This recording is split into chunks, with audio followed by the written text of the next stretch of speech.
to leave a meeting or ban participation of anyone who engages in inappropriate conduct, including but not limited to obscene or offensive posters or language, personal attacks, threats, or any other behavior that reasonably impedes the orderly administration of the meeting. The board's executive committee and/or other assigned committee will review repeated offenses and/or behavior and ban the offender for an amount of time determined by the committee. If in-person outbursts or attacks continue, this will be considered disturbing the peace and the authorities shall be sought.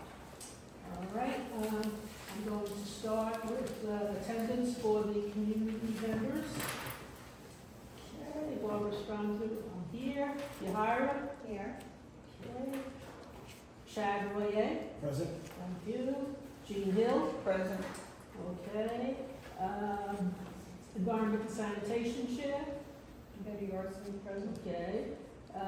Eric Asensio, Housing Chair? Yes, no, no? Okay. Michelle Avila is absent. Lourdes Acosta? Present. Okay, Education and Public Safety, Samantha Subatis. Yes, no, absent. She's coming? No, she's not coming. She's not coming, absent. Okay, I see that. And I did not call our secretary's name because I just found out this evening that she resigned from the board. Can we get a secretary? I like Mr. Ruth. Yes. So as per our bylaws, at our general meeting, right after Thanksgiving, nominations will be taken from the floor, and then the voting will be at the January general meeting. Okay, so if there's anybody around here who would like to be the secretary, think about it. Okay. Remember, they have to be a good standing member and they have to be over 1 1 year on the board, right? Loris.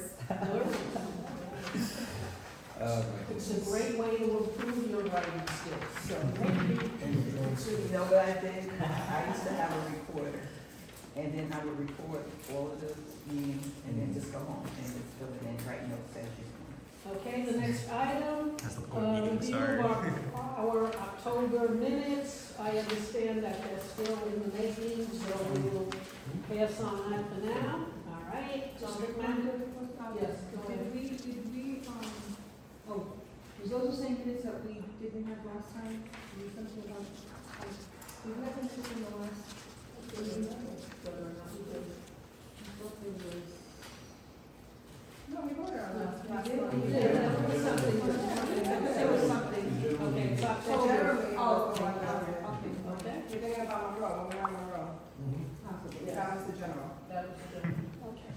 All right, so we'll move on to the district manager's update. Right. Hi, everyone. Just very quickly, we held a participatory budgeting session on November 4th. We had we engaged around 22 people from then on, and each participant got a $40 gift card. And we received 268 applications for the community associate position, which I will be reviewing, and I am hoping to present someone to the community board either in December or January. And we are in the process of cleaning the office, so there are a lot of items that are listed on the public surplus website already. Some more items are coming. Some items, of course, are really falling apart, but we still have to post it. But there's some other things that, could be refurbished if someone wishes to do that. There's things like chairs, tables, there will be filing cabinets. If you know someone that collects like metals, they can definitely go there and bid on each item. And that is all for my updates. Going a part of CB7 history. All right, we'll move on to the chairperson's update. Hi, everybody. So last week I had the wonderful pleasure of attending the Somos Conference in Puerto Rico. Yeah, man. And that was a great event. There was a lot of workshops and there was a lot of good things that came out of it, also a lot of talks. So as we all know, the city has implemented budget cuts. So this is going to affect the next fiscal year, and our capital city budgets. So we have to keep that in mind, that this is going across the board for everyone, that there's no exclusivity, everybody is going to feel it some way, somehow. As Barbara mentioned, Ruth has resigned from her position as secretary, so we'll be taking nominations off the floor. Also, this Saturday is the Veterans Event, which we're looking forward to at the Victory Memorial statue, and also, as we know, the upcoming tree lighting for December. I'm hoping to possibly gather all of us for like a little holiday get-together, something small, nothing crazy, just to celebrate the holidays, and that's all. I'm sorry, the what time, Saturday, the what time, 11? Starts at 11, Starts at 11. with a hard stop at 12. I have a question. Yes. For Somos, were you representing the board? No, I go on my own. Oh, cool. But there's things, all the elected officials were there, we already Yeah. brought up things that are happening in the district, it doesn't end. They have meetings and meetings and meetings, they also have a lot of entertainment. And drinks. But, you know, you get some good information of stuff that you may not necessarily hear. I've been someone in the past, so ask just by Just by myself. myself. Cool. Okay. Wait, I have a question about the budget cuts. Can you give us like a ballpark of how much like money the district will lose in that? Because you know The mayor No, said no, this 15%. we're talking about what the mayor announced. Yeah. Just- 15%. It says Do we know, like- 15%. We don't know Yeah. how that is gonna affect oh, all the everybody. agencies across the board as of yet. Because defunding the police and the community boards, I kind of find that a little appalling. So if we could just get like a ballpark number of how much you guys should be That we using. cannot give you because Thank you. that's gonna come directly from the city and Alright. from the controller. Once they put out their report, the report is gonna be we have no input in that report. So how can the board hire somebody if you don't know exactly what your budget's gonna be? No, No, so our like, budget is the- already Okay, established. okay, It's for the new established. hire. However, the cuts are for those agencies that the mayor has deemed. the most And there's no important. hiring freeze for the board? You guys are We not? are okay, exempt, you're we are exempt. exempt. Okay, thank you so much. Which Thank is you. good. So you understand that We're too small. Yeah. 5%. and then The only reason why I bring up the 5. budget cuts is because we just submitted our capital and expense budget, so, and that's for the next year. This fiscal budget is next year's Okay. budget, so Okay. this is the Yeah. problem. Okay, all right, we'll move on. We have 3 motions tonight. We'll start with the first one, public safety and quality of life. Do we have anybody here from that committee? All right, would you take it? No. Okay, I can present Yeah, it. Howard will present me. okay. First one, This is our first motion summary. I was there, Yes. but I'm not on the committee. Okay.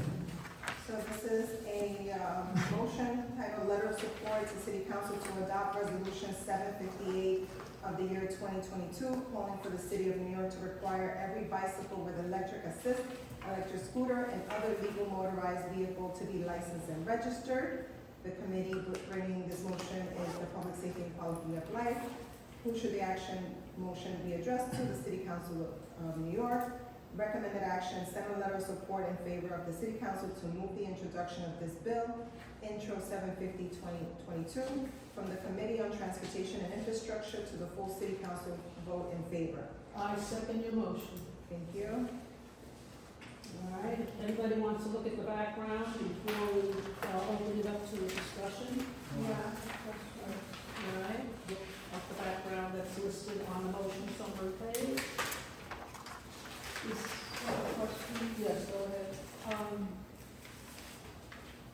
If I'm not mistaken, registration of vehicles is under the purview of the State Department of Motor Vehicles, is that correct? Yes. Yes, under the Yes, state. definitely.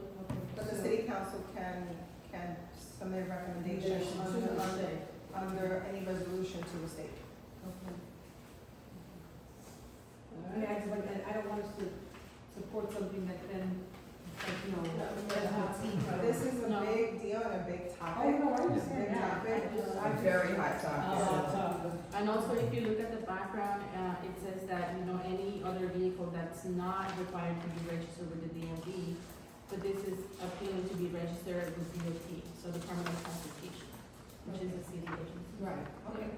Would we send a recommendation to Udana since he's the head, or just through the City Council? As of right now, the resolution is with the City Council. Gotcha. But we can always copy any other agency, any other Send it to agency. him. Is there any others? Yes. Is there any way board put in, keep these vehicles off the sidewalk. Maybe it gets. Well, if they get registered, they would have, I'm assuming they would have to They'll follow, follow- Yeah. they would have to follow. What would happen is, once this goes, goes into effect, then you have, in the Assembly and Senate in the state of New York will do an amendment to the VTL laws, which is the Vehicle and Traffic Laws. And then, once that is established, then anyone that registers has to follow The rules. the rules. And this would also enable NYPD to take things a step further when they make the enforcement. Good. Well, it won't, you know, they won't be chasing these vehicles, I mean, and right now, they're within their rights to confiscate when they can. But you're right, if some of them that are parked on the sidewalk And or now whatever. it gives one under VTL, it will give the NYPD, under the penal law, it will give them the right to ticket somebody further, depending what the VTL law is going to be and how much each infraction is gonna be for. So it's gonna be a little bit more enforceable, where it hurts everybody in their pocket. Who's managing this? Is this like a DOT thing? No, this is going through the city council. Yeah, but if this passes, who's gonna manage I guess. It the goes to the registration? it goes to the state. And then, yeah. My question is like, so you register for I guess like a license, I guess. Right. Through who? DMV. Yeah, we have to go through DMV. DMV, which is an agency overseen by the state of New York. License and registration, please. So, right now, they don't have a Never heard of license, it. so they get away with all sorts of Sorts of stuff. stuff. You're right. As a motorist, I have a license, and if I do something wrong, I could have to pay a ticket. They just run around. That's what they wanna implement, sort of like with the motorcycle license. It will fall under somewhere along those lines. Is this going to also mean that the operator has to be a licensed? Yes, Mm-hmm. you have to be licensed, So registered, they have and to be insured. so they have to be over 18. More than likely 16, you can have a driver's Yeah, license at 16. Yeah, but at 16, you have to have, an adult. Yes, same, DMV is not going to change the registration rules because that's you starting all over in the state. What it's gonna do is gonna implement that if you wanna register your bike, you're gonna have to follow the rest of these procedures under the VTL law. Okay. Does this apply to, is this the discussion part? Yes. Yeah. Alright, good. So does this apply to, I'm a city bike user and it has e-assist, how would that affect city bike riders? City Bike has its own insurance coverage, so it's a bicycle. Yeah, but it's a. You're registered in the Motorized. app type of Motorized. thing. It's e-assist, which is listed as, Some of them have no Yeah. reason. Yes, Right. but it's a different category because you return it back to a station that is insured by that company because you pay for that insurance when you rent the vehicle, when you rent the bicycle versus when you're registering an actual e-bike. More than likely, there's gonna be exceptions to the rule, something like City Bike, because they are funded and they get tax breaks, they continue to tax breaks through the city and the state. That's if they're allowed to continue to operate with that report that just came out. Well, Rebels no longer operating. Well, not just Rebels Rebels, but they gonna bring stop. it to City Bike too, Yeah. so, City Bike. But I understand City Bike is not owned by City Bank anymore, they No, it's like Lyft. Lyft, thank you. And they have, Yes. Yes, you could just add some localization to the language here, with the installation of the marshal bike lanes, with all this parks that Seven has, including Van Cortlandt. I believe it's a DOT-owned greenway on top of the marshal bike lanes. We have a lot excess bikes than other people, and as a rollerblader, they zoom up past you and everything. So if you could put some of like our history into that, so it's not just like text taken No, from we something can't- else. We can't do that because Yeah. there's already a resolution in place. Yeah, no, I'm talking about here for the rationale for the recommendation, include how we have bike lanes, we have more parks than usual community boards, and with people zooming down these bikes on the streets, people are getting endangered, and localize it a bit more towards us, yes. Yes, ma'am. Are we ready to vote on the motion? I'm not. Okay, go ahead. Yeah, because I'm just like, the way I'm reading this, and I've actually seen the bill, the way it was proposed. I'm just trying to understand, so if, I understand the concern that, you know, riding your bike on the sidewalk is illegal, but we're trying to stop that, but it's already illegal, so how would this change that? That's my question, like, I'm just curious. to know. What is changing is making it registered and insured their bikes, so if they hit someone, that insurance will cover that person's damages. Pirina Sanchez got hit by a scooter and she was in the hospital for over a week. This is just more to make people responsible that if you're riding, you are liable if you hurt someone. Can you register if you're undocumented? More than likely, yes. Okay, interesting. So you think it will It's require? not gonna change anything that the state has already in place. What it's gonna change is, it's gonna be the type of model of bike that you have, what type of motor it has, when you register. But all the other implementations, just like a regular, any other motorist, stay in place. Except as a motorist, I have to insure my vehicle. Correct. So they would have to They insure. would have to their- insure, yes. So Anything that registered with the Department of Motor Vehicles requires insurance. Insurance, okay. The other thing that they mentioned is that they would also include the requirement of having the plates Mhm. on the bikes. Like a vehicle, like a Yeah. Yeah, motorcycle. The VIN right, number. that makes sense. The VIN number. Definitely. Okay, well, one last thing on my end. Go ahead. I don't agree with categorizing e-assist bikes alongside gas-powered scooters and electric mopeds. I feel like those are totally different categories. E-assist bikes, they're capped at like, 15, 20 miles an hour, while the other ones you mentioned exceed, 20 plus miles an hour. And it mentions criminal acts. I think that the majority of these are by the already illegal gas-powered scooters. So I just don't agree with bunching them together. That's all. Well, Just sharing. I know that for the most part, like the city bike, e-assist are also pedal. You can Pedal assist. The pedal assist as well, which I understand there's a difference between that and something that is clearly powered by a battery or by gas or diesel or whatever is used. So there is a difference, and that I think, I don't know where that falls. I agree with Leo's on sort of, when I'm saying that the e-bike is, it's electric or whatever it is, and also pedal, we can pedal the bike as well. Well, I can tell you this much, Yeah. transportation alternatives, once this comes to a full vote at the council, will have probably their own breakdown of what they believe should be considered. Who's that? City Council. Transportation alternatives. What's that? They're the group The other that group- supports bikes, Bikes, you know, bicycling. Oh, it's like and that. things other than cars, you know. Other cars. So this will probably fall under them, giving their recommendation as to which ones they would want to be preferred that way. Okay, are we ready to vote? All right, so the motion is a letter of support to City Council to adopt Resolution 758, calling for City of New York to require every bicycle with electric assist, electric scooter, and other legalized motorized vehicles to be licensed and registered. All right, Barbara Stroza votes yes.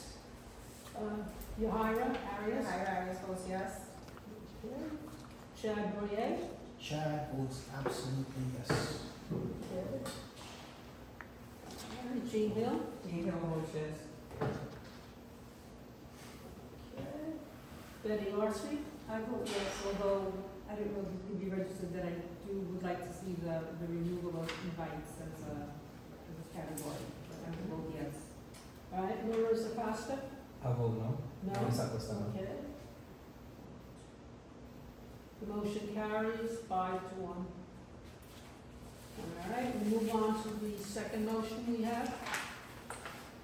And this is coming from Housing, Land Use, and Economic Development. All right. If you take a look in your packets, you will have all this information on the City of Yes. That came to the housing meeting from city planning this past Tuesday, and they did a presentation. They are in the process of trying to get support to change the zoning. Evidently, our zoning regulations for commercial establishments are years old, and they are trying to improve the opportunities for people who would like to run their own business.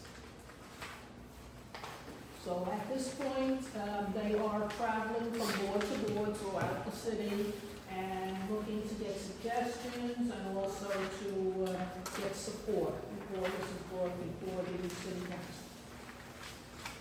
So the motion reads, send a letter of support to the New York City Department of City Planning in favor of the proposed zoning amendments pertaining to the City of Yes for Economic Opportunity, text amendment, and the number is there with the following comments. All right, you can read it yourself, I'll give you a minute or so.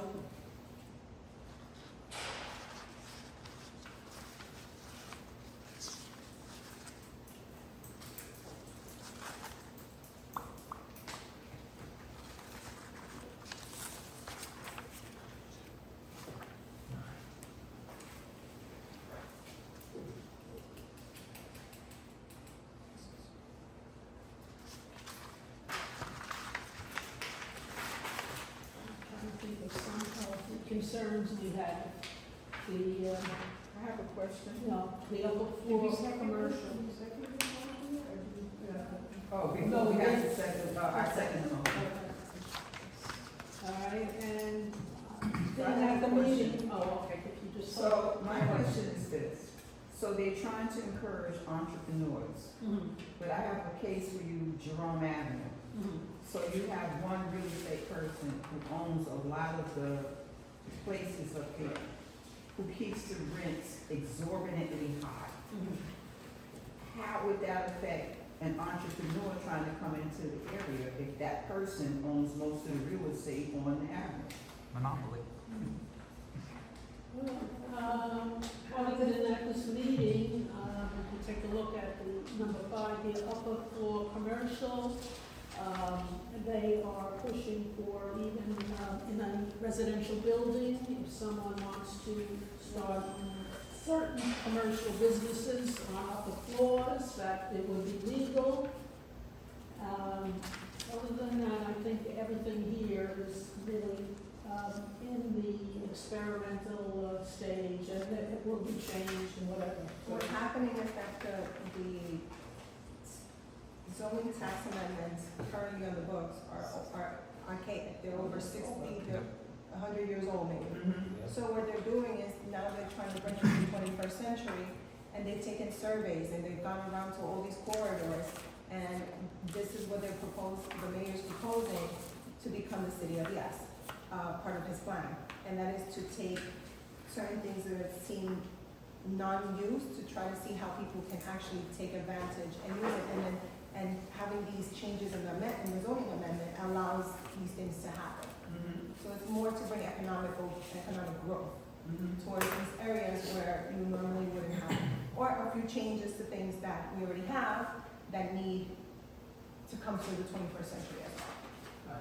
That's all it is. It's not about how much rental or how much property someone owns. It's about changing the zoning amendment. So if someone does want to be an entrepreneur, they don't have to go through hoops and loops to try to get the space that they need or the licensing that they need. And it's allowable now because the laws are now up to date. Okay. I think also. It doesn't address the rent though. They can still charge high rent. This is just Yes, ma'am. zoning. Yeah. Zoning. What could be allowed in the What stock? can be allowed, what cannot be allowed. There were some concerns expressed since we do allow daycare centers in apartments and whatever, they have to be registered, of course. And this would be similar to letting a barber cut hair in an apartment or a beautician work on hair or whatever. I have a problem. So that's one of the things is, because right now, there are very few businesses that are allowed. Like, let's say, on Morris Avenue, you can't have a commercial business in the building. The only thing that they allow is, like, for a doctor's office, or certain things. But as what she mentioned, now, a barber shop, maybe, an insurance salesman, maybe someone that wants to do something else, that they don't need a big commercial spot like Kingsbridge Road or on Bedford Park. They can do it out of an apartment or out of a walk-up. And before, the only businesses that were allowed was stuff like doctors' offices or realtors and stuff like that. This opens the threshold to more businesses to allow them to do that. What's happening is a lot of people are becoming entrepreneurs from home. Right? And going back to commercial space and commercial rec, some businesses do not require, you to have a lot of space. And to think when you can do it from home. So this allows certain areas, certain commercial corridors that will allow for that. Doesn't Betty, bother. I'm just thinking of what became of the Grand Concourse and how commercialized and what a mess and how horrible and how totally destroyed the character of that beautiful boulevard. And I would not support this at all. I can't see upper floor commercial in any building or whatever, I just won't see that. I could see, a building that would, allow almost like, you know, an incubator where people could come in and have some space to do their business, so to speak. But anything other than a doctor's office, and even then, I'm, you know, See, totally. the thing is, the current amendments only were to doctors, lawyers, to certain, to certain occupations. Things have changed, things have to change. So these laws have become so archaic that they don't meet our way of living today. So these are just ideas that they've come across. Whether it will work, great. If they don't, then they get changed around like anything else. And this is going to be, you know, it was strictly limited to commercial areas, or whatever, wrong. But I see that it's, you know, opening it up to residential areas and all that. I can support that. And I think, I do know that there are a lot of people who already have businesses in their homes in terms of like doing nails, cutting hair, dyeing hair, I you know, just all think of that about a already wild, exists. wild west of the things that have been going on, like with the smoke shops kind of stuff. It's just, you know, they're not Apples gonna follow and the rules. oranges, Once apples and this goes oranges. through, they're not gonna follow them. They'll just, you know, whatever club they'll do, whatever they want to do. that your Yes, we have, Lori, Yeah. Chad, and Jean. So is a vote yes to all of the, to all of them, so all 11? I mean, not 18.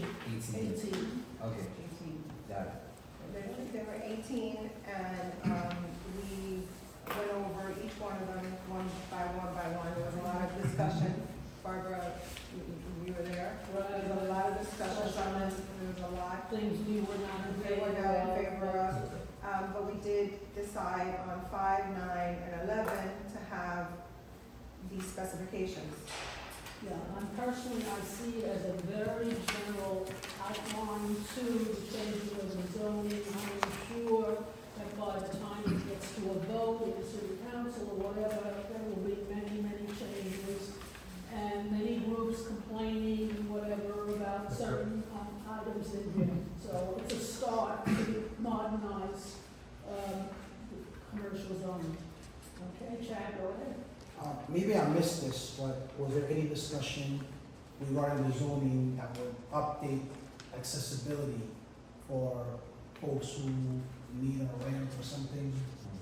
Well, this is not for structure. This is just allowing anyone that wants to come in and wants to do a specific thing. Now the red tape is going to be taken away so that they can apply and get to the next step. It doesn't necessarily mean that whatever their business is going to be, that all these things have to be in compliance. This is just the first step to allow the zoning aspect of it where they want to be, for them not to have all this red tape and all this crazy process in order to get to where they want.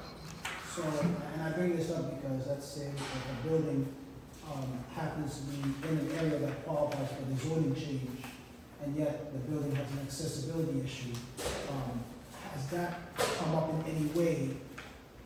Not in this proposal. No? But there is going to be a third part, which is the city of Yes for housing opportunity, and that may be a possibility of that. So it's fair to say it's too soon to say right now? Right, Yes. Okay. exactly. Okay. Okay, Jean? So my question is, like, say, take a place like Tracy Towers, we do have commercial space we have cleaners in the building for years. And it's closed right now because the lady moved away. So that's always a commercial space, that's on the second floor. Well, no, that's actually the first floor. So we've had that commercial space.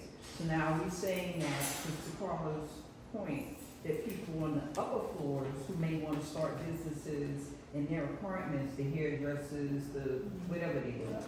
So now is this including those people, that they can apply for a license to work out of their apartment? The hairdresser, yes, that's the idea, to let people, People be entrepreneurs from parts of it, again, not all of it, right? Right. There's 18 different sections that apply.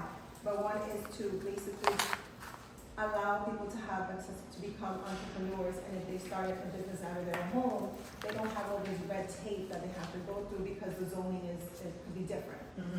So this will change the zoning aspect, the zoning aspect to allow them to say, okay, I can work out of my home without having to be penalized for now working in a commercial corridor. Okay, gotcha. Would the landlord or the property owner have to obviously agree to allow this to happen? I mean, how does that work? Well, right now they just do it because they do it.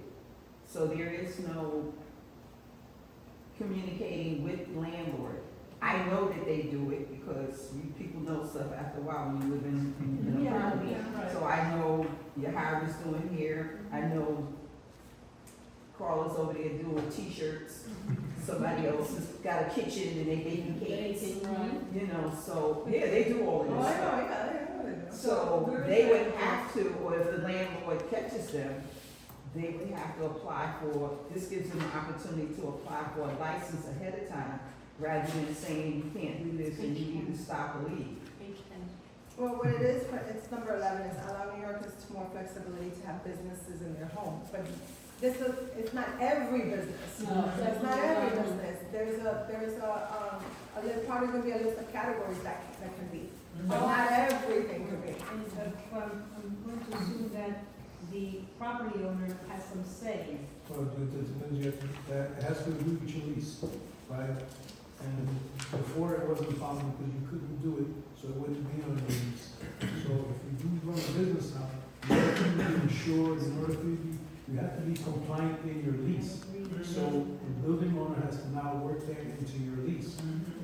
But we also put for number 11, as you can see, is home occupations. The business needs to duly be licensed and in coordination with related agencies.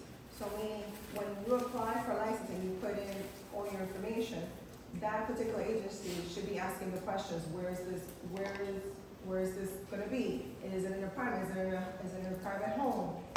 That is the agency's responsibility to ask. This is just opening it up for that when they do through the process, it's easier than it is now. I have a feeling that there will be a lot more regulation, and also to get the landlord involved, because look at the problem we're having with fires and the lithium batteries. I mean, I'm just saying, look at the problem, what happened with these smoke shops that are opening up, and these are not owned by the smoke shop operators, this is owned. That's they're different, renting. that's very They're, different. but they're renting, I'm saying, people doing things outside of the, whatever it is, the regulation, and I can just imagine that this will be very similar, so, I'll leave it at that. any other comments before we Yes, vote? before the board votes on just commenting on 5, 9, and 11, I said for number 1, reactivate storefronts, yes, as this is the city of yes. No more ghost town, the city that never sleeps needs to be awoken. For number 2, simplify district types, yes, keep it simple. Red tape and hoops leads us to where we are now. Opening up stuff is better for everybody. 3, small scale production, why limit, yes, vote. Why limit the future of e-commerce and people actually making money? Do you want them to turn to legalized sex work? 4, loading docks. Update and upgrade, don't limit, we should be expanding. Number 5, upper floor commercial, as long as it's ADA accessible and people can actually, everybody can get to these stores, it should be allowed, yes. Number 6, yes. Typewriter repair versus iPhone and tablet screens. I don't need to have my typewriter repaired, I need to have my phone fixed at some point.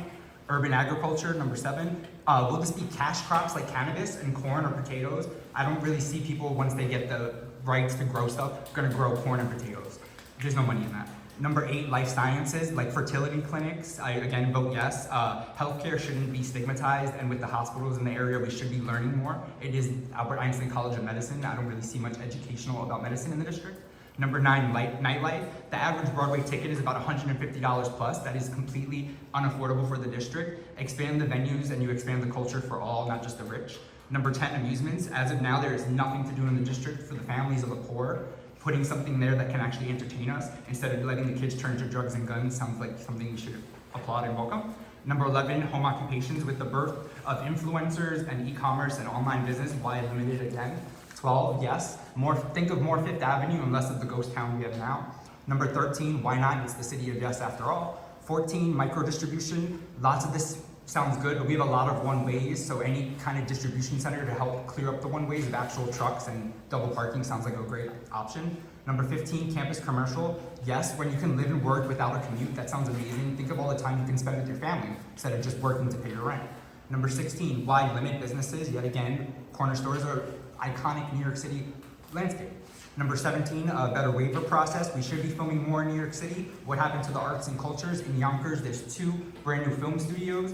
Welcome the jobs, welcome the filming, welcome the cameras, you have a right to. Number 18, new loft styles. As long as there's more artist lofts, why not? We need the culture and bring back what was once destroyed. Thank you so much. Okay, thank you. Any other comments before we take this to a vote? Okay, so. It was a lot. Yes, there was a lot. This is a lot, there was a lot of questions. Yeah. We had to break it down piece by piece. And even after this, it's I gonna watched the video. Oh, you watched the video? It was, the audio was a little difficult. Not your fault. Me too. No, I know. You know what, there was a lot of talking over and around, and some voices were more articulate than others. Definitely better than that.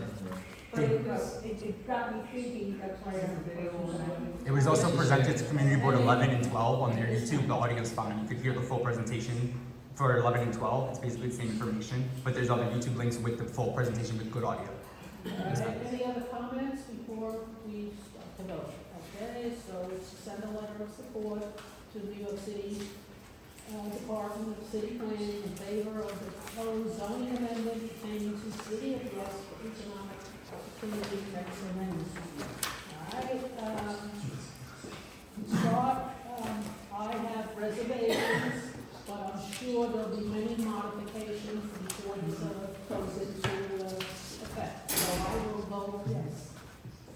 All right, are you hired? I vote yes with the changes proposed by the board. All right, Chad Royer? I have some reservations, but I'm hoping that with the zoning, things will be more updated, so I'm gonna vote yes. Okay, thank you. Gene Hill? Yeah, I have reservations also, but I'll vote yes. I think it'll work out the details as we can do it. Betty Orsi? I'm voting no. No? Okay. Lourdes Acosta? I vote yes. Okay, the yes is carried, 5-1. All right, we'll move on to the last motion that we have here. And I believe that pertains to the Veterans Committee. Am I correct? Yes, so Jane, I might need you for this one. So, the motion here is to recommend city council to prioritize veteran applicants within the HPD portal. This is how the motion would read. Motion to send a letter to the city council to request that the New York City Housing, I'll just say HPD, adds a veterans preference percentage to their Housing Connect portal, collect aggregate data on housing units allocated to veterans, and retroactively take into account applicants who previously applied for an apartment on Housing Connect. So, one of the top veteran-based issues that everyone keeps mentioning is housing, lack of housing, inconsistency with housing, finding the homeless a place to live. And right now, there isn't a mechanism in HPD where if you are a veteran entitled, you don't get any kind of percentage or preference just by filling out the application. So, a couple of examples that we have. If you're a community board member, you get 50% preference. If you have a mobile disability, you get a 5%, NYC employee 5%, audio or visual disability 2%. But the veteran who identifies as a veteran gets 0%. So The application you put down, you're a veteran, you put down that it means exactly nothing? Well, paraphrasing, yes. So there is a area where you do ask in demographics, are you a veteran, yes or no? It doesn't change the scope of the question, and it doesn't carry any additional weight based on how you're selecting the application. Going into the rationale, what did I write here? But this is an assumption too. We haven't heard back from HPD to say that this is in fact how they account if someone selects that they're a veteran or not. Before we move on, can we have a second for the motion? Second. Okay, thank you. All right. Okay. Edgar, go ahead. Not that that's not true, but that's not 100% accurate. Because there's some project-specific questions or project-specific categories. I believe 2700 had a slot for veterans. It's not something that every building has, right? I think it has something to do with the management company or the builder, but depending on what they're trying to do, there are some projects that do look out for veterans because some of them are veterans, because they cater to veterans. Just like some buildings have a senior category, like the buildings going up in the front now, they want strictly seniors. You know what I'm saying? But seniors, then the subcategories with seniors, you have to be senior and be previously homeless, a senior and be this. I'm more than 100% sure that there have been buildings that are built that do offer to the veterans because the company that built those buildings or that manage those buildings are veteran friendly. It's not something that's automatically on there, but I know that veterans do get looked out for on some of the application processes in some of the buildings. Well, are they applying to HPD, or is that a different process for them to apply to the building? See, this is, I'm sorry, I want to jump in here real quick. So you're using what previously applied, Housing Connect is one thing, HPD is another. There's two different. No, that's from, it's No, under. I know, it's under, but the application going through, Housing Connect, it's the city, site created by them. Mhm. But it's not, HPD just gives them the federal ideology of what they what categories to look for. That's why I'm a little confused, because you're saying HPD housing portal, but then it's also referring to Housing Connect. So it's two different things? There is no HPD, HPD does not oversee Housing Connect? No, I don't think so. Well, Yes, so they provide, it's under HPD, and they provide capacity trainings, and they provide the oversight of the site building and all of that. But the application is run through Housing Connect, which is by the city. It's under HPD. Mhm.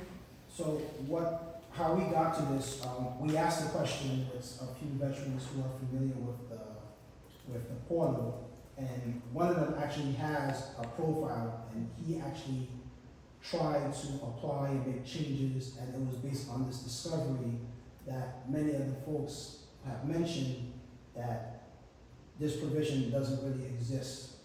The veteran would have to, excuse me, give me a minute. What was I saying? The veteran would have to. If the veteran had a condition, like he or she was disabled, or had a problem with his vision or his audio, then they would get some kind of preference. But not as a veteran per Not as a se. veteran. Right. And the tie-in here is that we were hoping, and I say we, the committee and other veteran advocates, that if this change were to be realized, then this would probably give some hopes for those who apply and disclose that they're a veteran, in the hopes that their application could be expedited. Mhm. It could also go back to those who applied before, probably didn't get called on the waiting list. Maybe this could be the difference between them getting a placement before the year is up or next year. Is there, going to Edgar's point, and I understand what you're saying, that there are projects that are, they're pro-veteran, so that they will provide that kind of priority. But as a matter of course, overall in the city, I think it's a good idea that veterans do get some type of priority within the system if there's one for these other kinds of conditions or status. Were you looking for a particular percentage? Said here you have 5% for disabilities, 50% for community board residents and stuff like that. Is there some type of percentage that you were looking for to provide? No, we didn't specify a percentage. Okay. No. Okay. And really how this came up is that years ago, you used to, if you were a veteran, you got a preference, not that certain developers, because they had been in the armed forces, kind of factored you in there. There was an overall percentage. There is no longer an overall preference for veterans. So basically what they're trying to say is you need that overall, not just through certain developments, building a building and saying, okay, I was a veteran, so I'm gonna look out for, my ex-veterans. So a lot of them, and our ex-member, God rest his soul, Jeffrey Hunter, he struggled through this for years trying to find an apartment. And he never got any preference being a veteran for all of the buildings that were coming up in the area. And he went for years and years going from this agency to that agency. So basically what we're saying is there should be a veteran preference. We didn't ask for any specific amount, just that they have a preference. And if they had applied, like somebody like a Jeffrey all of those years back, and he never got an apartment, and he tried for years to get an apartment, and he never got that, even though he was that veteran. So we want to say there should be an overall preference for veterans. We're not trying to exclude anybody, but these are people who serve the country and, however they serve. And you wave the flag for everything else, saying, stop waving the flag, actually do something for the people. So that's basically what he's trying to, we're trying to word this up that we could say, and probably the wording needs to be tighter. That's what I'm getting at. Yeah, it needs to be tighter. The motion should be, motion to recommend the city council to introduce a percentage preference for veteran applicants, or in parentheses, who have applied or will apply, Yeah, past, through present, and Housing future. Connect, HPD, that's how it should read. Mhm. It makes more sense. Mhm. And the other thing I was going to say, another reason why we didn't come up with a preference, we didn't have enough data to say if X amount of veterans would apply, then we could advocate for 50% preference. Mhm. Off the top, I would be okay with 5% if it meant that somebody could end up not being homeless. Mhm. Right. But we can assume it, we don't really know, but that was one of the nuances that we had come I across. think Yeah, that, just to give you a little bit of insight, I was at a round table with University Neighborhood Housing Program. That's UNHP. And they were having conversations, so they have assisted about 12,000 people to apply through Housing Connect, and only 21 of those people have actually secured apartments. So this is done by lottery, even though they're part of a pool, and they got those 21 people got apartments through being a community resident preference. And I think there were a lot of discussions around how the platform could be done better. So there's a lot of times when people submit an application, they change email addresses, they change phone numbers, and although on the website you can update your own contact information, once you have submitted an application, it doesn't translate that new update for your new phone number doesn't translate into the application that you already submitted. So if you receive a call, you receive an email address that you have no longer access to because you submitted an application a year, 2 years ago, you miss that opportunity. They go on to the next person, and so it's a system that's not perfect. And at the meeting was Councilmember Karina Sanchez, and so she has asked, she had asked everyone in the round table to provide a chart saying what's the issue, what do you think the solution should be.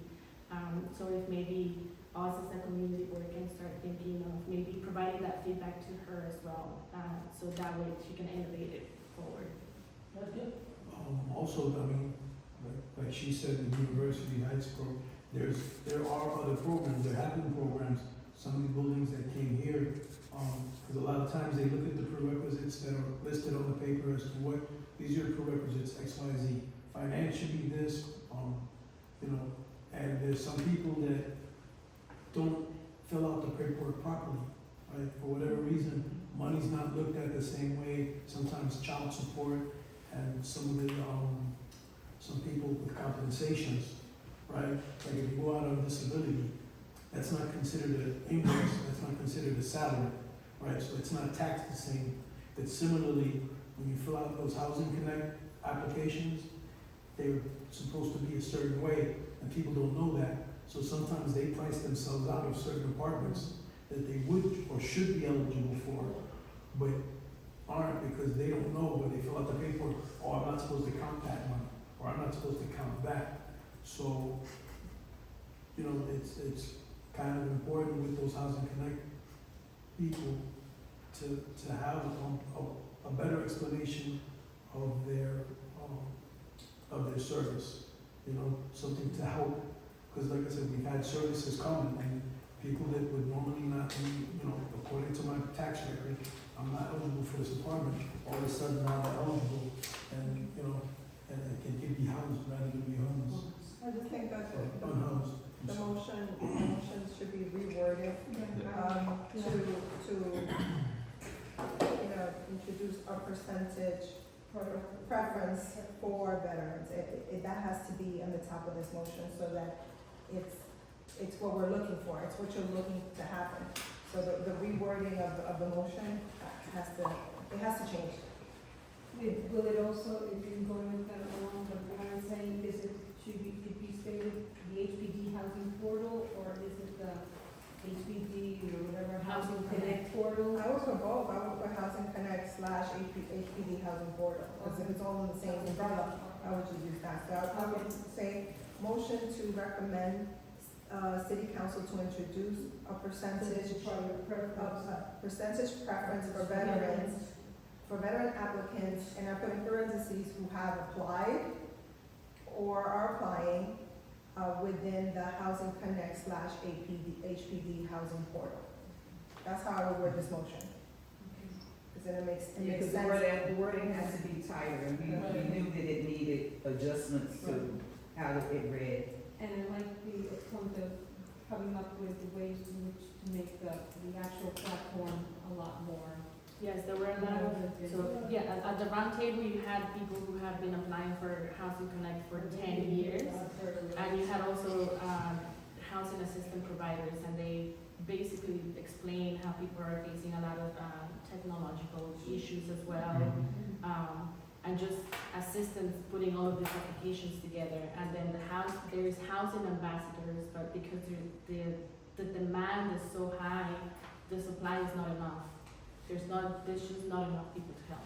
Okay. But did they ever, because I know Housing Connect was not always around, I think it came up within the last 5 to 10 years, say. And they never really gave anybody any instructions on how to fill out those forms and how to make sense out of them. I met a young man, I was out shopping one day, and he told me he got an apartment here in the neighborhood. And he said, you know, he got it for him and his mother. He said if his mother had to make that application, she wouldn't have got anything. But he was a young guy, he was technologically savvy, he knew how to go through the whole thing, he knew what documents he should submit. They never really gave, classes or told people, so you were just at the mercy of trying to figure it out. This is And why last I year wish we I wish- hosted two. Last year we hosted one in English, I know we and one did. in Spanish. I Yeah. wish Andrew was here. Because he's a specialist in this. I really wish he was here to give us. No, I asked him many times, I said, how does this darn thing work? Because so many people have such a difficulty, and I know that's what he does. So he would, give you a primer on, this is what you, personally, I would send people to him, this is what I do. Go there and talk to Andrew.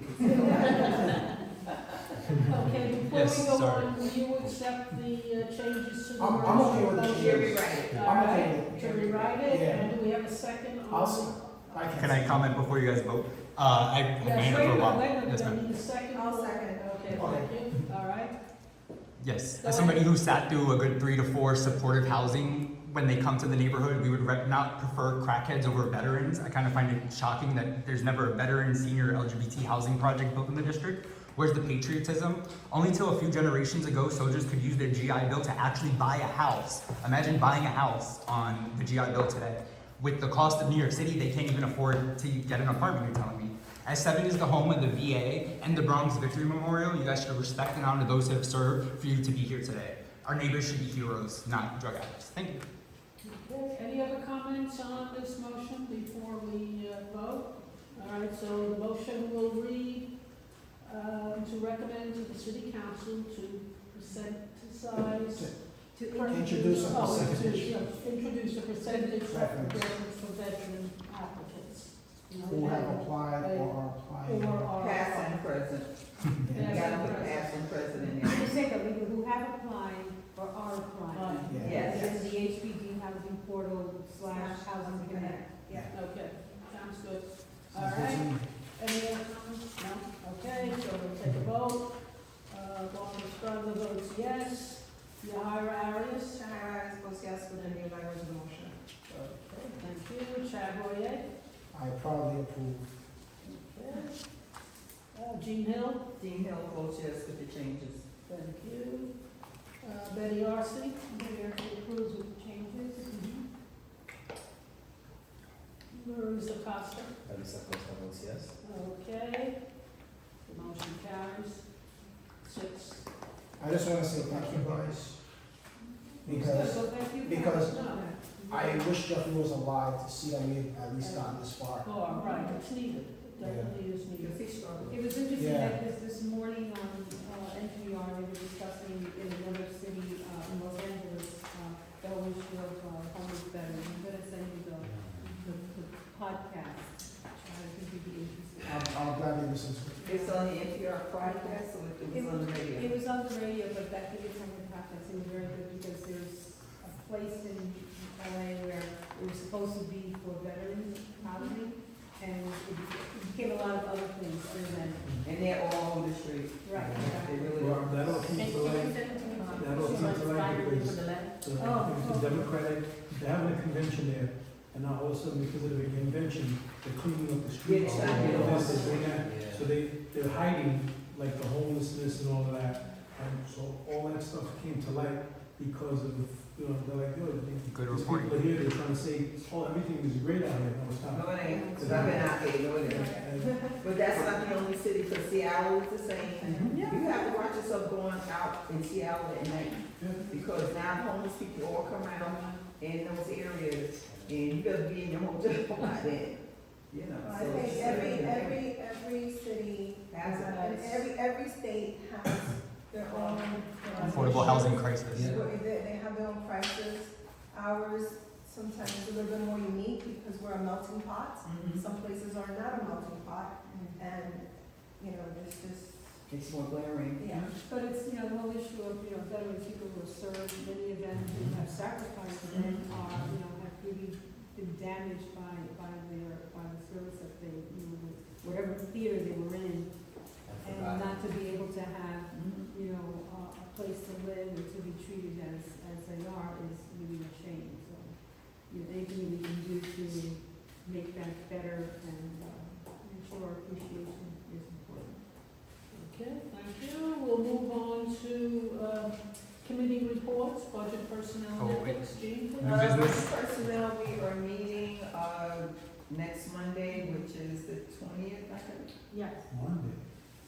Yeah, so we're meeting on Monday, at Tracy Towers, I ain't sure what we're gonna be doing on Monday. The internal I have a budget. conversation. The internal budget.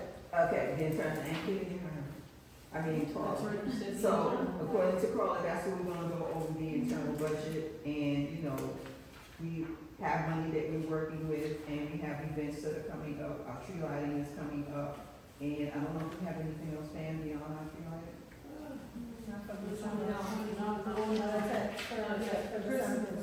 Okay, and since we're on budget personnel, I'm announcing that but I will not be available for the month of December.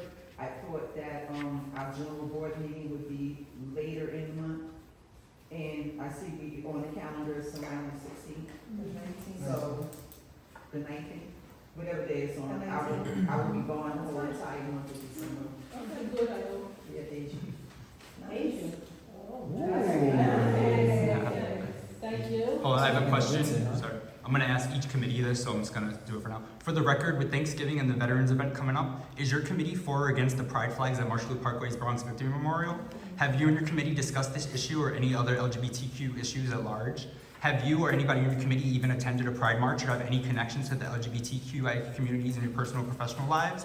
And why is the board making this a modern day Jim Crow separate but equal issue? And what would your committee do to change and correct that? Thank you for your comments. Say each committee, I'm gonna ask it. So to the Budget Personnel Committee, if you can pass it on to them, thank you. All right, next, we have education, youth, and libraries. Hello, we met on Tuesday, we had a great meeting, presentations by the Bronx Library Center, their young adults department. We also had the Mexican Studies Institute, which is based out of Lehman College. They do a lot, but they provide services for a lot of Spanish-speaking people. They help them navigate bureaucracies, and help them navigate the language barrier. But they also do a lot of workshops for people, and it's open to all financial literacy workshops and sharing opportunities with folks. And then lastly, we had the Oyate Group, which is a nonprofit based out of the South Bronx that has a bunch of cool opportunities for the youth, including a scholarship and some type of entrepreneurial competition. So we're aiming to meet in December 12th, and I won't be here for most of December, so I'm gonna miss the executive and the general. As well as all of January, sadly. Well, I will come hang out with you. no, on a personal note, I'll be out of the country. My mother is not in the best condition. She's okay, Yeah. but losing her memory. Mhm. So I'm just gonna hang out with Good, her that's while good I'm for you. out of school. Very nice. Good for you. Okay. Yes, and for the record, for the Education, Youth, and Libraries Committee, with Thanksgiving and the Veterans event coming up, are you or any of your committee for or against the pride flags at Marshall Bronx Victory Memorial? Has your committee discussed this issue or reclaiming the time? You announced that and. Yes, okay, everybody heard it? Heard Okay, I would like, Thank you. in the minutes to reflect that it was asked to each committee then. All Thank right, you so we'll much. move on to environment and sanitation. Thank you. We met on November 6th. Basically, we had Effie Argazone from DEP. She provided some information, so it will all be in the minutes. I don't want to belabor the issue. We didn't have anyone from DSNY. The only good thing is that someone who was with us before, Steve Caruso, is coming back, and so he's much more responsive. We'll be following up with him on a couple of items. Our next meeting will be in January 2nd, the day after the New Year's. Oh, wow. Yeah, I read. January 2nd? Yeah. Will we be sober by January 2nd? Not, we'll bring the eggnog, coquito, whatever. Don't start, man, keep the party going. Keep the party going. You all heard her say it. Keep the party going, So, okay? I ran it by my committee, they also they'll be available. So as long as they're available, that's amazing. Thank you. Once again, the same 4 questions for that committee as well. Thank you. Okay. We'll move on. Is anyone here from the Health and Human Services Committee? Since Michelle is not here. If staff can pass on those 4 questions to them as well. We didn't meet yet. We're going to meet next Tuesday. Okay, all right, thank you. Housing, land use, and economic development. You heard what was done at that meeting through what we discussed in the motion. And I believe you have a packet in your folder, and I guess we will be voting on that next What week. is this thing? 2 weeks. What's this thing? That's what we discussed about the You just commercial. voted on it. solar. You just voted. No, they just gave us that. It's just to get an to guide idea of yourself what as concerns you're- we had. The items we put into the motion, which was 11.5 and 9, I believe, it came from us going through that, Okay. checking it off, and then we added what our comments were as a group, and that's what was added to the motion. Okay, got it. It was like a worksheet that allows us to get to it. Okay. If the staff can just pass on the 4 questions to that committee as well, thank you. Yes. Wait, Barbara, I'm gonna suggest email the questions Yes, ma'am. to Carla, so Yeah. it can be added to the minutes, and Okay. therefore you don't have to keep repeating. Perfect. Just wondering for the record, just that I didn't ask each committee. You Thank you. say, with us, you say one time, email the questions to Carla, we'll make sure they get Just added, making okay? sure. Thank you. All right, Parks, Recreation, Cultural Affairs. At last, we had someone from Forestry at our meeting. Great. Can you believe it? Yeah, answers, too. Gregory Haber, who's the Deputy Director of Bronx Forestry. We have a new director, Tyler Wilcox. He didn't come, but he sent his deputy director. And he went through, you know, what you have to do if you want a tree, 311, and depending upon the needs and I guess the contract that they have, you may wait a year, 2 years, 3 years, whatever. They do contract out all new plantings, and the contractor is responsible the first 2 years of the tree, and then after that, the Parks Department takes over. There were a lot of questions about removing dead trees. Parks does that. However, again, it depends on which tree is in bad condition as to what gets taken care of and what gets moved to the back of the list. So, we found them interesting, and at least we have contact with someone. I had asked Carla if we could get in touch with, he gave us a name of the gentleman who has the tree list for our area, because they plant spring and fall. And in the past, we used to always get the list, so we knew where the trees were going, whatever. We haven't had that in quite some time, so I know Carla was going to check with the gentleman to see if we could get a list for Community Board 7. Do you have a question? I do. So when it comes to trees that uproot the sidewalk, is that something that Forestry can handle? Or is that just a regular complaint? No, doesn't it have to do with where it is Yeah, and it's the a property private- owner? The property owner has a responsibility, and you have to call 311 to find out. If it's a single family, 2 families, the 4th family, or 3 families, the city pays for the, you know, to repair the uprooting that's caused by the tree. If it's an apartment building, then The the landlord, landlord, yeah. the building. The other issue is that certain areas, certain residential areas, your property line goes to a certain point, and then the other point is the city. Depending where that tree lies, that's probably who's responsible. Yeah. So what about if it's a school? That's the BOE. That's BOE. St. Philip Neri is not BOE.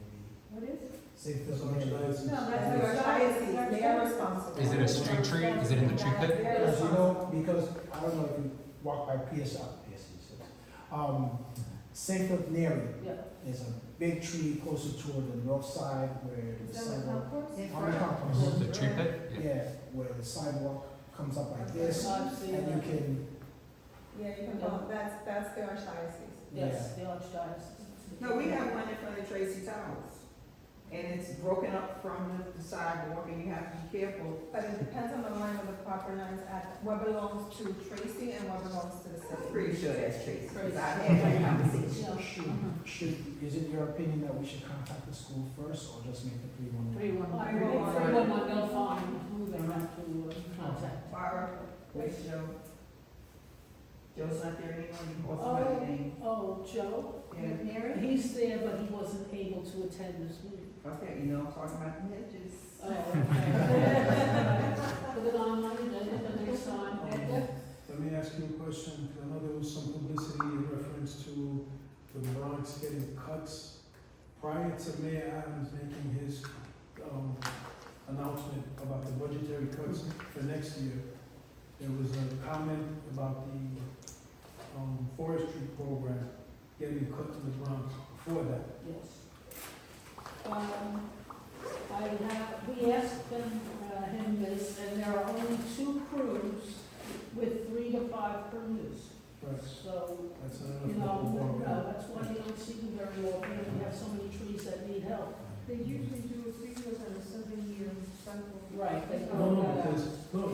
because specifically, about a week ago, right before Mayor Adams announced his announcement, they were talking about the forestry specifically in the Bronx, because the Bronx is one of the boroughs with the largest amount of trees. It's the borough that's the largest amount of trees. Brooklyn and the Bronx is kind of, because The you got Bronx the. has more, the Bronx has I mean, street trees or, Well, yeah, yeah, parkland is one thing, but street Right. trees is another story.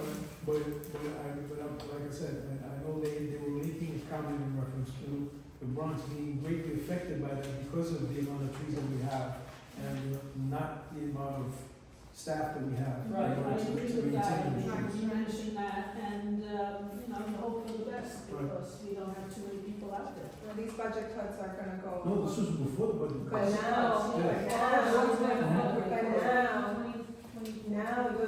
once the report comes out, every agency is going to have a hit. Including the police too. Yes. Who would have thought the cop mayor would have defunded the Two more police? items for parks. I understand they had the hearing for Aqueduct Walk. Unfortunately, I was not able to listen in, but no vote was taken as yet. And I just want to invite all of you to the tree lighting on December 7th, 6 o'clock. Board members, we expect to see you up on the stage so the public can see who you are and how much time you put into trying to help the community. So Will it be please try ADA to. compliant this year? Hmm? Will the stage be ADA compliant this year? You'll have a list. There'll be a list. We'll get you. We'll hoist you up We'll there. have it. We'll find a way. Yeah. We'll find a way. Fancy reindeers. All right, we'll move on. Public safety, quality of life. Anybody here from that committee? No, but we just had Had that a motion. motion. Okay. Traffic and transportation, you hired? I did not chair that meeting, that was Daisy Perez who stepped in to Perry. chair, sorry, who stepped in to chair. Edgar was on leave, but you were there, so you can take it over. What did you talk about? It was nice, TV11 showed up, strong, they brought all their NCOs. Okay. There was about 6 officers there. I told them that I would kind of prefer for them to come to the general meeting, so that way they can get, the whole community can get a better idea of how many officers they have that are considered NCOs on the transit. Along with them, there's also the regular beat officers. But these were just what they consider their NCOs and their program officers. They came and there was discussion about transit safety and stuff like that. So hopefully they'll continue to come. But like I said, I'm trying to see if they come to the general meeting also, just so that the people, the whole board and the community can get a better understanding of, that officers are there to help. And they're accessible, they give out cards, they're there to help. I saw them at the 52nd precinct, and I made it a business to let them know that we want them to physically come and give us a report physically. But sure. Yeah. So these are the NCOs, It's transit. Or is it TD 11. Is it NCOs? Yeah, the transit division. TD 11 is the transit division. All right, we'll move on to the Veterans Committee. Do you have anything else you want to? Oh, go ahead. Are you gonna mention anything about the meeting your dad said about traffic? The Gun Hill corridor? Well, basically, the last couple of weeks ago, DOT came, MTA came, they had a ribbon cutting ceremony on Gun Hill, in reference to the changes that were made to the Gun Hill corridor. There was also a meeting later that day on Tremont, and so they also talked about, on the Vision Zero corridors and the changes that they're making, because the amount of people that go up and down Pleasant Road as a corridor to get to work, people from Co-op City all the way to people going to the hospital, the amount of people that get injured and killed in that corridor the ratio is disproportionate to within the rest of the Bronx. So because it's a big safety concern and the amount of people that go through there, that's why they made it a priority. And that's why they did what they did with the bus lanes and all that. They say it's not a perfect world, things aren't 100% complete yet. Because like while we were there watching, while we were there, we're watching and we see that the lights have to be recalibrated to, because people can't make lefts anymore, people can't make certain things, so the way vehicles are backing up now, so that's a matter of reprogramming the lights. But they made some changes are gonna be, later on, as they see what the need is, but they're working with us, they're trying to make it a safe corridor for us. Good, okay, thank you. Mhm. And we have one more committee, Veterans Affairs. Yes, thank you. So, very appreciative of your support for the motion that we passed. A couple of things, the new fiscal year started October 1st, and the VA has requested a 5.4% increase in the budget, which would give the operation budget over $325 billion to care and provide for veterans. The VA is making a push, an outreach push, to see how many more veterans that they can reach out to so that they can get them the service and the care that they need. Coming from the mouth of Mr. Sean Kingston, he really wants the help of our community partners, especially our community boards, especially us, and anyone else who needs to be part of that mission. One other thing, oh yes, it's in front of me. Our second annual flagging event in commemoration of our World War I veterans. It's open to the public. We invite everyone to come and bring your best singing voice. Oh, please. Okay, all right, thank you. We'll move on. Our next meeting date is Thursday, December 14th. Discussion on next month's agenda. Any suggestions that people would like to put on the agenda? I wanted to mention something, it gets really hard for me to attend in-person meetings. I got to I'm getting late to these meetings because of the problem I have of getting released from my child care responsibilities. And then leaving last night was really scary, getting on that Fordham platform at 8 o'clock. I was by myself because I'm going north on Fordham, D-train. There was a guy with a chain, dragging a chain up and down the platform. I was like, I had to just come upstairs, and I have a bad knee, come upstairs and stand. There's no police nowhere, anywhere. It was kind of frightening. So I'm not sure, I'm hoping that I can continue to attend the education committee meetings. But I did, but I'm an advocate of wanting to go back to Zoom. I think that I get more people coming to our meetings. We had no one from the community at our, Right. not only your committee, but my environmental and sanitation. I think Syria was the only person because he lives close by. And I want to propose something. I want to propose that we start taking attendance not only of community board members, but community members, just to get a sense of attendance of when people are coming to meetings, if that is possible. So the attendance sheet, the attendance sheet. We have, No, starting on Monday. attendance sheet for. And- We started At the Oh, yeah, bottom. Yes, Yeah. we did this with you. Okay. Okay, so we have an idea of who's coming. Right, but I think that I think gives some, weight to, how the attendance is at our physical meetings. I would like to see, committee meetings be virtual as an option. The general board meeting, I think, always should be in person. I think it's important to have that. So I just want to see the attendance overall, just to get a sense of, over time, that could be, I guess, an argument for having that as an option. You're shaking your head so we don't have a shock. No. It's paying for Shaking the my Zoom head fee. because We've had this conversation. we've had this conversation over and over and over. And basically what's happening is the data of this back in person at some point will be reverted back to the state and to the mayor's office. We'll see what they do, but emergency orders are emergency. No, I understand that. I'm just saying, having data, this is data, having attendance of our Well, this, community members. well, the The data. open meeting law basically said it was impossible clearly to not have any hopes of ever going virtual again. Hybrid meetings are only an option for the community boards that decided to do that, up until June of next year. And then after that, the hybrid option is no longer an option for And I anyone. understand hybrid meaning, at the meeting, there's a opportunity to have like a Zoom. Right, so you So have to that's what I'm accept talking all, about. yeah, I'm no, talking virtual, about- pure virtual, yes. I'm talking about virtual community and in So we person. never want to have Zoom For the again. general board meeting. Unfortunately, COVID provided, A code. that option.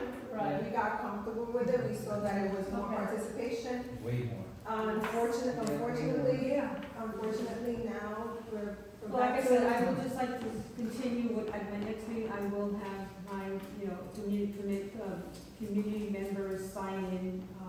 And it's also, I guess, a good way to get some information, updated information on people, what they're, if they want to be added to our email, list or whatever. So Right. that kind of, I'm just thinking. Yeah, but we're not going back to Zoom. Yeah. That's what I said, we Bummer. tried. We We tried. tried. We really did, trust me, we Yes, tried. we have tried. Any other concerns before we close? Yes, ma'am, Wait a minute, Dave. board members first. Yeah, I did, so, I sent a complaint to, I'll just make a mention of this, if you don't mind. A complaint about a trailer with an addition that was parked on the street. And what I found was calling 311 is sometimes hit or miss. It got closed within minutes, and the thing that I have issue with is that if they're closing them, they're not always upfront and transparent with the reason why the ticket is being closed. If a resident has an issue with a certain vehicle parking on the street, taking up sidewalks and causing a specific condition, what would be the other recourse if multiple residents complain about the same vehicle? What was the issue? So there is a trailer parked on 205th, pretty close to the Grand Home. And it has been there for, I believe, 3 years. And I 3 know we years. have Yes. a rent since years. It's been there Yes. since, Pandemic. Yeah. since at least COVID, I can honestly say. Yes. It has not moved for street sweeping or anything of that nature. That's what I wanted to So ask. that's what it has to do so with- the email that I sent out was because it was brought to my attention. NYPD says there's no grounds, they're not doing anything, because they do have plates. Right. So as long as you have plates, you are You within, just get ticketed and that's it. I mean, not ticket, it's just a regular car. You've seen when you're looking Yeah. for parking, there's sometimes cars who park wrong and they take 2 spaces. If they're Socially following the- frowned upon, but not illegal, No. right? So. If they're following the regulations and they're registered, they show valid registration with a plate and they're following the rules and move within the timeframes that they're supposed to, they're not doing anything else. Also, that's what they're doing, they're moving. But if they're not moving the car during, when the sweeper is supposed It's to not come by, then, the link that I sent you via email, Yes. that's where you submit that complaint. I And it did that. said the sweeper went by, they did not move the car, and that can be, because that means they're not following the rule for that specific thing. Right. But the other rules, they do have placards, and I just heard back from the Department of Transportation today, the car has, New York flags. What is it? So it's a regular car and it has a trailer attached Oh, to it. that's all. Yes. So they said that the trailer also needs to have plate numbers. And it doesn't. does So not. that's the catch. Now I will reach out to the police department and then the transit police department, and we'll see where that goes from there.